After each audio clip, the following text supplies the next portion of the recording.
இன்னைக்கு நம்ம கேட்க போற கதை அன்றும் இன்றும் என்றென்றும் நீ பாகம் 1 தன்னை தேடி. வாங்க கதைக்குள்ள போகலாம். 15 மாயகுகை. எவ்வளவு நேரம் காலம் மறந்த அந்த மோன நிலையில் நின்றார்கள் என்று இருவருக்குமே தெரியாது. முகிலின் அரவணைப்பில் மாயாவின் விசும்பல் மெதுமெதுவாய் நின்றது. ஒரு வழியாக தன்னிலைக்கு வந்த மாயா அவர்கள் இருக்கும் நிலையறிந்து பேச்சிழந்து போனாள். அழுததற்காக திட்டுவானோ என்று மெதுவாக அவளின் தலையை உயர்த்தி ரகசியமாய் அவனை பார்த்தாள். அவள் எதிர்பார்த்தது போல அவனின் முகத்தில் கோபமோ எரிச்சலோ இல்லை. மாறாக அவனது முகம் நிச்சலனமாக அமைதியாக இருந்தது. மாயாவின் பார்வை அவனது அழகிய முகத்தில் ஆழமாய் பதிந்தது. வேலை போல வளைந்திருந்த அடர்ந்த நேர்த்தியான புருவம், கூர்மையான மூக்கு, பாதி மூடிய சிப்பி இமைகள், கருமையாக அடர்ந்த இமைகள், அழுத்தமான உதடுகள், அவ்வப்பொழுது நகரும் கழுத்து சங்கு மட்டும் இல்லை என்றால் செதுக்கி வைத்த சிற்பம் என்றே சொல்லலாம் அவனை. மோப்பக்குலையும் அனிச்ச மலர் போல மெதுவாக அவளது தலையை வருடின அவனது வலிய விரல்கள். பட்டும் படாமலும் அவளின் தலைமேல் அவன் தலையை சாய்த்திருந்தான். பாரம் குறைந்தது போல அமைதியுடன் கண்ணயர்ந்திருந்த முகிலை பார்த்த மாயாவிற்கு வியப்பு தாழவில்லை. நான் சந்தித்த அதே முகில்தானா இவன்? முகிலின் அணைப்பில் அவளது உடலும் மனமும் பஞ்சை போல் லேசாகியது. இந்த முகிலும் சற்று முன்னிருந்த முகிலும் எவ்வளவு வித்தியாசமானவர்கள்! எதிர் எதிர் துருவங்கள் என்று கூட சொல்லலாம். இந்த முகிலிடம் எந்த யோசனையுமின்றி எதையும் கேட்கலாம், எதையும் சொல்லலாம். அந்த நினைவே அவளுக்குள் குறுகுறுப்பை ஏற்படுத்த ஒரு உந்துதலில் அவளின் ஆள்காட்டி விரலால் அவனது கன்னத்தை நிமிண்டுவதற்காக உயர்த்தினாள். அவளின் அந்த செயல் அவளையே பிரமிக்க வைக்க உயர்த்திய விரல் பாதியிலேயே நின்றது. மாயா, என்ன செய்கிறாய்? உன்னுடைய கண்ணீரை பார்த்ததினால் இரக்கப்பட்டு ஆறுதல் சொல்கிறார், அவ்வளவுதான். அவன் ஒரு துரும்பை அசைத்து விட்டால் நீ உலகத்தையே மறந்து விடுவாயா? கொஞ்ச நேரத்திற்கு முன் இதே முகில்தான் கடுமையாக பேசி உன்னை காயப்படுத்தியதும் ஞாபகம் இருக்கிறதா? அவளின் மனம் அவளை இடித்துரைத்தது. அவனின் அருகாமையோ அல்லது அவனுக்கே உரித்தான அவனின் வாசனையோ அல்லது இரண்டுமே தந்த மயக்கத்தின் காரணத்தினால் அவளையே மறந்திருந்தவளை தக்க சமயத்தில் அவளின் அறிவு உண்மையான யதார்த்தத்திற்கு இழுத்து வந்தது. அவனை சந்தித்த பிறகு அவளின் குணத்திற்கு மாறாக அவள் செய்யும் இரண்டாவது காரியம் இது. நிலை உணர்ந்து அவன் அவளை தள்ளிவிட்டு அவள் அவமானப்படுவதற்கு முன் தானே விலகிக் கொள்வது நல்லது என்று எண்ணி தொண்டையை செருமிக் கொண்டு, சாரி, என்னால் உங்களுடைய சட்டை ஈரமாகிவிட்டது, மன்னிப்பு கூறியவாறு சில அடிகள் பின் நகர்ந்து தங்களுக்குள் இடையே இருந்த இடைவெளியை அதிகப்படுத்தினாள். அடுத்து என்ன செய்வதாய் உத்தேசம் என்று எதுவும் நடக்காதது போல் வந்து விழுந்தது முகிலின் கேள்வி. எந்த பிசிறும் இன்றி சாதாரணமாய் அவளை கேட்ட விதத்தில் மாயாவிற்கு தொண்டை அடைத்தது. அவனை பொறுத்தவரையில் அவர்களுக்குள் எந்த மாற்றமும் இல்லை, எதுவுமே நடக்கவில்லை. அவனாலும் அவனுடைய அருகாமையினாலும் பாதிக்கப்பட்டது நான் மட்டும்தான். தன்னுடைய மடத்தனமான எண்ணங்களை அடக்கி முழுவதுமாய் நிஜத்திற்கு வந்தவள் அவனது கேள்வியில் கூனி குறுகி போனாள். என்ன என்று தடுமாற்றத்துடன் அவனை பார்த்த மாயாவிற்கு உள்ளே வேர்த்து கொட்டியது. அவன் கன்னத்தை தொட முயன்றதை பார்த்து விட்டானோ? குற்ற உணர்ச்சியோடு ஓரக்கண்ணால் அவனை பார்த்து, வேண்டுமென்று நான் ஏதோ அங்கு இருந்தது என்று எண்ணிதான். அவளின் முட்டாள்தனமான செயலுக்கு என்ன சாக்கு சொல்லலாம் என்று தடுமாறினாள். அவளின் தடுமாற்றத்தை பார்த்த முகிலின் உதடுகள் மௌன சிரிப்பில் துடித்தது. பெரும்பாடுபட்டு அவன் கண்களிலும் உதட்டிலும் விளையாடிய குறும்பு சிரிப்பை அடக்கியவாறு, உன்னை நம்ப வைக்க வேண்டும், இதில் நடக்கும் விஷயம் உனக்கும் தெரிய வேண்டும் என்று சொன்னாயே, அதற்கான அடுத்த செயல் என்ன என்று கேட்டேன். இதை இல்லை என்று அவனது கன்னத்தை தொட்டு காட்டினான். மாயாவிற்கு மட்டும் மறையும் சக்தி இருந்திருந்தால் அந்த கணமே அவள் மறைந்திருப்பாள். அவள்தான் முட்டாள்தனமாக ஏதோ செய்தாள் என்றால் அதை சொல்லி காட்டுவதுதான் ஒரு ஜென்டில்மேனுக்கு அழகா? மனதில் தோன்றியதை வெளியில் சொல்ல முடியாமல் அவளுடைய தர்ம சங்கடமான நிலையை மறைக்க தலையை குனிந்து கொண்டாள். அதற்கு மேலும் அவளை கஷ்டப்படுத்த விரும்பாமல் சீரியஸான குரலில், இப்பொழுது சொல், அடுத்து என்ன செய்வது? என் கேள்விகளுக்கு பதில் வேண்டும் என்றாள். சரி என்றான். அவனின் மறுப்பு எதிர்பார்த்திருந்த அவளுக்கு மறுப்பே இல்லாமல் அவன் சரி என்று சொன்னது ஆச்சரியமாயிருந்தது.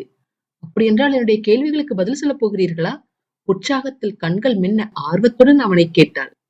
மாயாவின் கேள்விக்கு பதில் அளிக்காமல் அவளை கூர்ந்து பார்த்துவிட்டு தீவிரமான குரலில், நான் எது சொன்னாலும் கண்ணை மூடிக்கொண்டு கேட்பாயா? கேள்வி எதுவும் கேட்காமல் நான் சொன்னதை செய்வாயா என்று பதில் கேள்வி கேட்டான். அவனது கூரிய பார்வையில் சிறிது தயங்கிவிட்டு, அப்படித்தான் நினைக்கிறேன் என்றால் இழுத்தவாறு. சில அடிகளில் அவர்களின் இடையே இருந்த தூரத்தை கடந்தவன், இல்லை, அது போதாது. நீ பார்க்கப் போவது, கேட்கப் போவது, உணரப்போவது இவை அனைத்தையும் 100% நீ நம்ப வேண்டும். ஆனால் அதைவிட 200% நீ என்னை நம்ப வேண்டும். நாளைக்கே உனக்கு நம்பகமான யாராவது வந்து நான் சொன்னதற்கு மாறாக சொன்னால், நீ அவர்களை நம்புவதற்கோ அல்லது என்மேல் சந்தேகப்படுவதற்கோ வாய்ப்புகள் அதிகம். அது எல்லாம் நடக்கக்கூடாது என்றால், அதற்கு ஒரே ஒரு வழிதான் இருக்கிறது. உனக்கே அது ஞாபகம் வந்தால்தான் என்மேல் முழு நம்பிக்கையும் வரும். உனக்கு ஞாபகம் வருவதற்கு வேண்டிய உதவிகளை நான் செய்கிறேன். ஆனால் ஞாபகப்படுத்திக் கொள்வது உன் கையில்தான் இருக்கிறது. தன் கைகளை மார்பின் குறுக்கே கட்டியவாறு இனிமேல் முடிவு எடுப்பது அவள் கையில் என்பது போல அவளை விட்டு விலகிச் சென்று நின்றான். ஆனால் ஆனால் எனக்கு ஞாபகம் வராமல் போய்விட்டால்? கலக்கத்துடன் குரல் நடுங்க அவனைக் கேட்டாள். தோழி குலுக்கி சர்வசாதாரணமாக, வெல் அண்ட் குட். சற்று நிதானித்து விட்டு, உனக்கு எதுவும் ஞாபகம் வரவில்லை என்றால் இந்த விஷயத்தில் உனக்கு எந்த சம்பந்தமும் இல்லை என்று அர்த்தம் என்றான் வெற்றேற்றியாக. மாயாவிற்கு பொறுமை எப்பொழுதுமே கொஞ்சம் குறைவுதான். அதை கற்றுக்கொள்ளும் எண்ணமும் எப்பொழுதுமே அவளுக்கு இருந்ததில்லை. இப்பொழுதும் தான். திரும்ப திரும்ப அவனது மறுப்பு அவள் அடக்கி வைத்திருந்த கோபத்தை கிளற, மறுபடியும் முதலிலிருந்து ஆரம்பிக்காதீர்கள். அதை கேட்கும் அளவிற்கு பொறுமையும் எனக்கு இல்லை. ஏன் தான் இத்தனை சொல்லியும் உங்களுக்கு புரிய மாட்டேங்கிறது என்று எனக்கு விளங்கவே இல்லை. அடம் பிடிக்கும் குழந்தையைப் போல இடுப்பில் கை கொடுத்தவாறு அவனை உற்று நோக்கினாள். சரி சரி, கோவப்படாதே. மீண்டும் வேதாளம் முருங்கை மரத்தில் ஏறிவிட்டால் நீ வடிக்கும் கண்ணீருக்கு என் சட்டை தாங்காது. அவனது வார்த்தைகளில் அவளின் முகம் சிவக்க, அதற்கு மேல் அவளை கேலி செய்யாமல் மெல்லமாய் அவளின் தோளை தட்டி கொடுத்துவிட்டு, சும்மா ஒரு விளையாட்டிற்காகத்தான் சொன்னேன். சரி, அவசரம் இல்லாமல் பொறுமையாக இந்த இடத்தை சுற்றிப்பார். ஏதாவது ஞாபகம் வருகிறதா என்று யோசித்துப்பார். நான் சிறிது நேரத்தில் வந்து விடுகிறேன். அவளை குகைக்குள் விட்டுவிட்டு குகையின் மறுபக்கம் செல்லவிருந்தவனின் கரத்தை அவசரமாக பற்றி தடுத்த மாயா, என்ன, என்னை தனியா விட்டுவிட்டு போகிறீர்களா? எங்கே போகிறீர்கள்? எனக்கு ஞாபகம் வருவதற்கு உதவி செய்வதாக சொன்னீர்களே, இங்கே எனக்கு என்ன ஞாபகம் வரப்போகிறது? மூச்சு விடாமல் அடுக்கடுக்காய் கேள்விகளை அடுக்கினார்.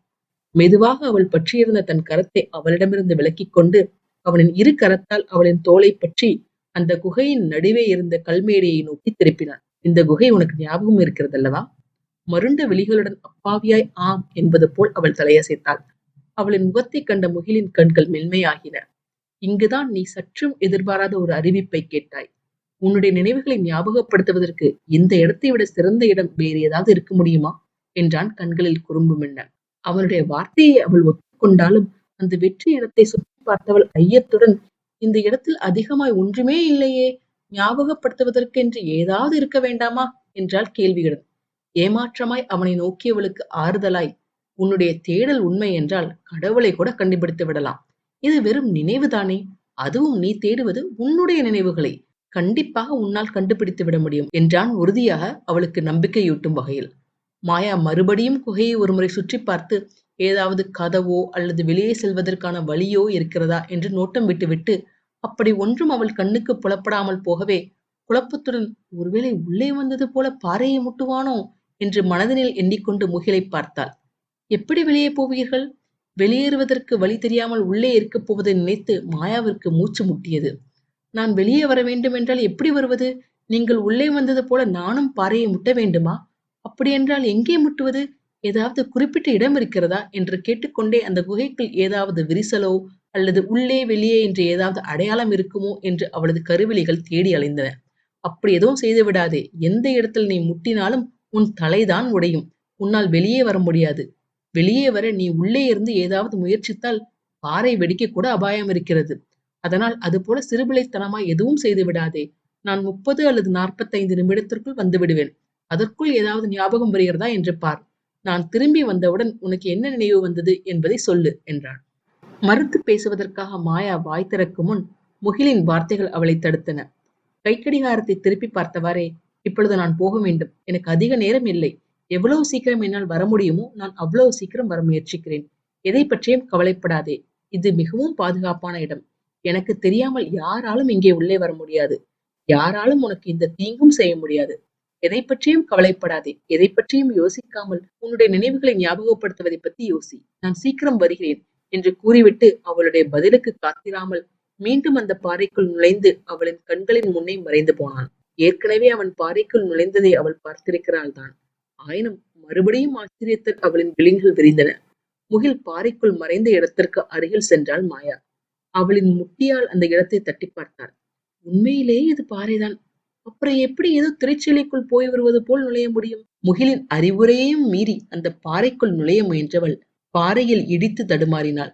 இடித்த தலையை தடவிக்கொண்டே அவன் கூறிய பாறை வெடித்துவிட வாய்ப்பிருக்கிறது என்ற எச்சரிக்கை ஞாபகம் வர பாறையை விட்டு சற்று விலகியே நின்றாள்.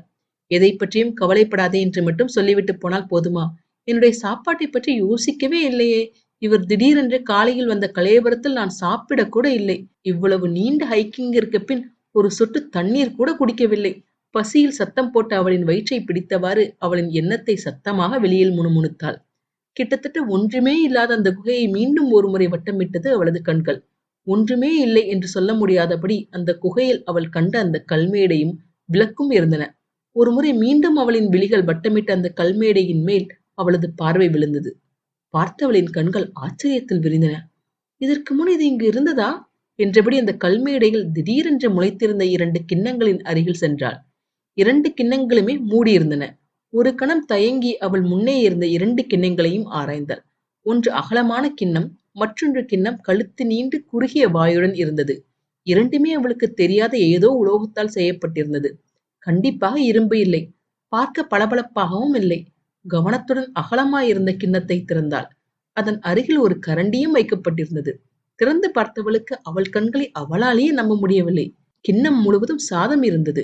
நன்கு உற்று நோக்கியவளுக்கு அது வெறும் சாதம் அல்ல, அது காய்கறிகள் போட்ட கூட்டாஞ்சோறு என்பது விளங்கியது.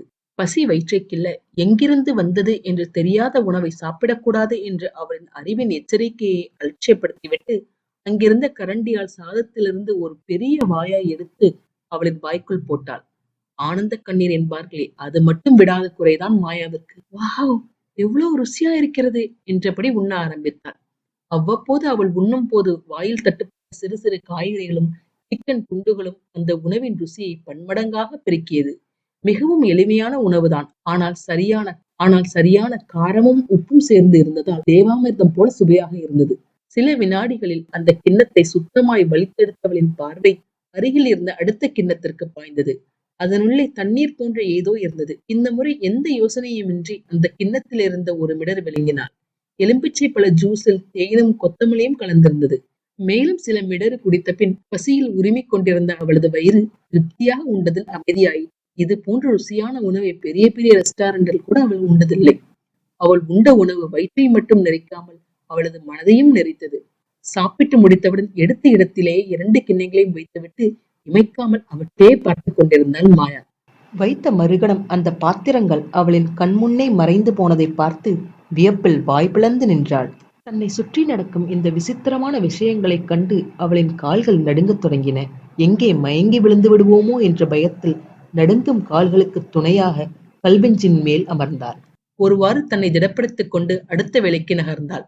மூளை முடுக்கெல்லாம் தேடுவார்கள் என்பார்களே, அதுபோல அந்த குகையின் ஒவ்வொரு மூலையாக போனாள். எங்காவது எதை பார்த்தாவது ஏதாவது ஞாபகம் வராதா என்று ஒவ்வொரு பாறையாய் ஆராய்ந்தாள். ஆனால் வெறும் பாறை சுவர்களைத் தவிர வேறு ஒன்றும் இல்லை. பாறையே பார்த்து பார்த்து சலித்தவளுக்கு ஒரு மாறுதலுக்காக அவளின் பார்வையை அந்த கல்மேடையின் அருகில் அந்தரத்தில் தொங்கிக் கொண்டிருந்த விளக்கின் மேல் விழுந்தது. விளக்கின் அருகே சென்று மெல்ல குனிந்து அதை கவனித்து பார்க்கலானாள். ஏற்கனவே கனவில் கண்ட விளக்குதான் அது. ஏதோ சாதாரண விளக்கு என்று எண்ணியவளுக்கு அதை அருகில் சென்று பார்த்ததும் கட்டுக்கடங்காத உற்சாகம் பீரிட்டது. மாயாவிற்கு பழங்கால கோயில்கள், கட்டிடங்கள், பொருட்கள் என்றால் அலாதி பிரியம். விளக்குகள் இல்லாத கோயில்களே கிடையாது. அப்படி இருக்க மாயா பலவிதமான விளக்குகள் பார்த்திருக்கிறாள். குத்து விளக்கு, பாவை விளக்கு, மயில் விளக்கு, வாடா விளக்கு, நந்தா விளக்கு, காமாட்சி விளக்கு, தூக்கு விளக்கு, தூண்டாமணி விளக்கு, கூடு விளக்கு, புறா விளக்கு, சங்கிலி தூக்கு விளக்கு, கிளித்தூக்கு விளக்கு, சரவிளக்கு, நிலைவிளக்கு, கிளித்தட்டு விளக்கு, தாமரை விளக்கு, யானை விளக்கு, திருமால் விளக்கு, கணபதி விளக்கு, கஜலட்சுமி விளக்கு என்று பல விளக்குகள் பார்த்திருக்கிறாள். ஆனால் இது போன்ற விளக்கை அவள் பார்த்ததே இல்லை எனலாம். 4 முகம் கொண்ட விளக்கு அது. விளக்கின் ஒவ்வொரு முகமும் ஒரு யானை போல வடிவமைக்கப்பட்டிருந்தது. 4 யானைகளில் 2 யானைக்கு மட்டும் தந்தம் இருந்தது. மற்ற 2 யானைகளுக்கு தந்தம் இல்லை. விளக்கின் நடுவில் பல இதழ்கள் கொண்ட ஒரு சிறிய தாமரை மலர் தெய்வீகமாக வீற்றிருந்தது. வெளியே பார்த்தபடி யானைகள் இருந்த விதம் அந்த தாமரை தீபத்தை அவைகள் காவல் காப்பது போல் இருந்தது. தீபத்தின் சுடர் தாமரை மலரின் நடுவில் மட்டும் எரியாமல் தாமரை மலரின் அனைத்து இதழ்களின் நுனியிலும் சிறு மஞ்சள் வைரம் போல ஜொலித்துக் கொண்டிருந்தது. மொத்தமாய் அந்த விளக்கை பார்த்தால் ஒளிர்விடும் ஒரு தாமரை போல் காட்சியளித்தது. அந்த விளக்கின் கலைநயமும் கைவண்ணமும் அவளை ஆச்சரியத்தில் தள்ளினாலும் அதைவிட அவளை பிரமிக்க வைத்தது எந்த பாதுகாப்பும் இன்றி அந்த விளக்கு திறந்தே இருந்ததுதான். ஆச்சரியம் திறந்தே இருந்ததில் இல்லை, திறந்தே இருந்த போதும் எந்த சுடரும் மெலிதாய் கூட அசையவில்லை. அந்த விளக்கை பார்த்தால் உயிருள்ள ஓவியம் போல இருந்ததே ஒழிய ஒரு விளக்கைப் போல காட்சியளிக்கவில்லை. பார்க்க எதுவுமே இல்லாத இந்த இடத்தில் பார்ப்பதற்கே வித்தியாசமாக தனித்துவமாக இருக்கும் இந்த விளக்கையாவது படிக்கலாம் என்று முடிவு செய்தாள் மாயா. முதல் பார்வையில் தந்தத்தை தவிர வேறு எந்த வித்தியாசமும் இல்லாதது போல தோன்றினாலும் உன்னிப்பாய் கவனித்து பார்த்ததில் சிறு சிறு வித்தியாசங்கள் அந்த யானைகளிடம் இருந்தன. அவளை நோக்கியிருந்த யானையின் தலையை அவளது ஆட்காட்டி விரலால் மெதுவாக தடவினாள். பார்வைக்கு வலுவழுப்பாய் இருந்ததற்கு மாறாக அவளது தொடுகையில் ஏதோ சிறிது பள்ளமும் மேடுமாக இருப்பது போல் இருந்தது. ஒருவேளை உலோகத்தின் நயமாக இருக்குமோ என்று நினைத்தவள் மீண்டும் மீண்டும் தடவி பார்த்ததில் அவளின் எண்ணத்தை மாற்றிக்கொண்டாள். கண்டிப்பா இது ஏதோ அடையாளம் என்று மனதில் எண்ணிக்கொண்டு அவளால் இயன்றவரை அந்த யானையின் அருகில் சென்று என்ன எழுதியிருக்கிறது என்று பார்க்க முயன்றாள். ஆனால் என்ன முயன்றும் அவளின் கண்களுக்கு எதுவுமே தென்படவில்லை. அவளின் கையில் இருந்த மொபைலால் ஜூம் பண்ணி போட்டோ எடுத்தாள். அந்த போட்டோவிலும் எந்தவித அடையாளமும் விழவில்லை. இது என் மனப்பிரமையா என்று எண்ணியவள் அவளது கடைசி முயற்சியாக அவளின் கண்களை மூடிக்கொண்டு மீண்டும் ஒருமுறை அந்த யானையின் தலையில் தன் ஆட்காட்டி விரலை வைத்து அந்த அடையாளத்தை தேடினாள். இந்த முறை அவளின் விரல் அந்த அடையாளத்தை தொட்ட அடுத்த கணம் நெருப்பு பற்றி கொண்டது போல அவளின் கழுத்தில் தாங்க முடியாத வலி ஏற்பட்டது. அந்த இடமே பற்றி எரிவது போல எரியத் தொடங்கியது. வலியின் வேதனையை தாங்க முடியாமல் கண்களை திறந்து வலியில் எரிந்து கொண்டிருந்த கழுத்தில் கை வைத்து தடவினாள். உள்ளுணர்வு என்பார்களே, அது கூறியது போலவே அவளது கழுத்தை தடவிய நடுங்கிய விரல்களில் சூரியனும் சாய்ந்த அரைநிலவின் அடையாளம் தட்டுப்பட்டது. கனவில் கண்ட முகையின் கழுத்தில் இருந்த அதே அடையாளம், இன்று அதே அடையாளம் அந்த யானையின் தலையிலும். இந்த பதிவு உங்களுக்கு பிடிச்சிருந்ததுன்னா லைக் பண்ணுங்க, ஷேர் பண்ணுங்க, சப்ஸ்கிரைப் பண்ணுங்க. நான் போடுற வீடியோஸ் உடனுக்குடன் உங்களுக்கு தெரிஞ்சுக்கிறதுக்காக நோட்டிஃபிகேஷன் பெல்லையும் கிளிக் பண்ணுங்க. என்னங்க, கதை ரொம்ப சுவாரஸ்யமாக போய்கிட்டு இருக்கா? அடுத்த அத்தியாயத்தை அடுத்த பதிவில் கேட்கலாம். நன்றி, வணக்கம்.